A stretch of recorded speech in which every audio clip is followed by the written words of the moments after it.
Andhra Pradesh technology service chairman Manava Mohan Krishna జన్మదిన వేడుకలు గుంటూరులోని చేబ్రోలు హనుమయ్య కంపెనీ ప్రాంగణంలో ఘనంగా నిర్వహించారు.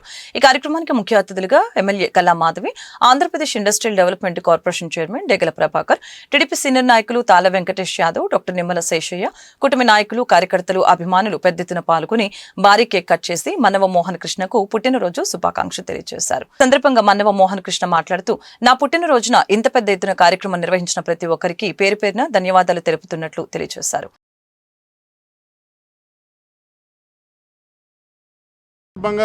ఈరోజు గుంటూరులో మా Manava Mohan Krishna youth MMK youth ఆధ్వర్యంలో నా జన్మదిన వేడుకల్ని ఇంత బ్రహ్మాండంగా నిర్వహించిన నా ఆత్మీయులకు అందరికి కూడా పేరు పేరున కృతజ్ఞతలు.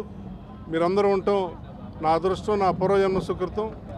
ఈ కార్యక్రమానికి ఇంత భారీ స్థాయిలో వేలాదిగా ప్రజలు రావటం నాకు చాలా సంతోషంగా ఉంది. ఇక్కడికి విచ్చేసిన ప్రతి ఒక్కళ్ళకి ధన్యవాదాలు.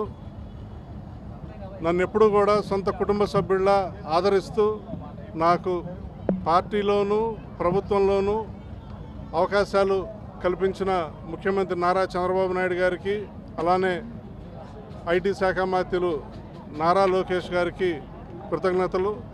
నన్ను అనునిత్యం ప్రోత్సహించే ప్రముఖ సినీ నటులు, హిందూపూర్ శాసనసభ్యులు నందమూరి బాలకృష్ణ గారికి ప్రత్యేక కృతజ్ఞతలు.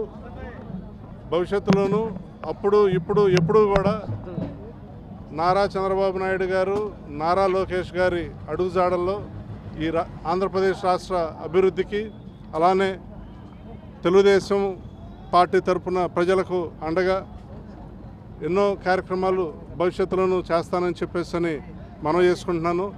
ప్రధానమంత్రి నరేంద్ర మోడీ గారి సారథ్యంలో ముఖ్యమంత్రి నారా చంద్రబాబు నాయుడు గారు, ఉప ముఖ్యమంత్రి పవన్ కళ్యాణ్ గారి నాయకత్వంలో సుస్థిరమైన ప్రభుత్వం ఈనాడు ఆంధ్ర రాష్ట్రంలో ఉంది. మనందరం కూడా సమిష్టిగా కష్టించి పనిచేసి మన రాష్ట్రాన్ని, మన రాజధానిని అభివృద్ధి చేసుకుని రాష్ట్రం అన్ని రంగాల్లో ముందుకు వెళ్ళటానికి చంద్రబాబు నాయుడు గారికి అండగా మనందరం ఉండాలని చెప్పేసి ప్రతి ఒక్కరిని కోరుకుంటున్నాను. ఈరోజు నా జన్మదిన సందర్భంగా ఇంత పెద్ద కార్యక్రమం కాకుండా ఇవాళ పలు సేవా కార్యక్రమాలు కూడా చేయటం జరిగింది. వృద్ధాశ్రమంలో వృద్ధులకి అన్నదానం చేసాం. అలానే అనాథ పాఠశాలలో అక్కడికి వెళ్ళి అక్కడ వాళ్ళకి యూనిఫామ్లు, పుస్తకాలు ఇవ్వడం జరిగింది. అలానే ప్రభుత్వ ఆసుపత్రుల పనులు బస్సు, ఇలా ఎన్నో సేవా కార్యక్రమాలు ఈరోజు చేశారు. నేను కూడా వాటిలో పాల్గొన్నాను. భవిష్యత్తులోనూ ఇదే సేవ పందాలో కొనసాగుదాం. అటు అమెరికాలోనూ ఇక్కడ ఆంధ్రప్రదేశ్లోనూ నేను ఇన్ని సేవా కార్యక్రమాలు చేయగలుగుతున్నాను అని అంటే నా ఆత్మీయులు, నా మిత్రులు, నా సోదరులు అందరూ కూడా కారణం. భవిష్యత్తులోనూ మీ అందరి ఆదరాభిమానులు ఇలానే ఉండాలని చెప్పేసి కోరుకుంటూ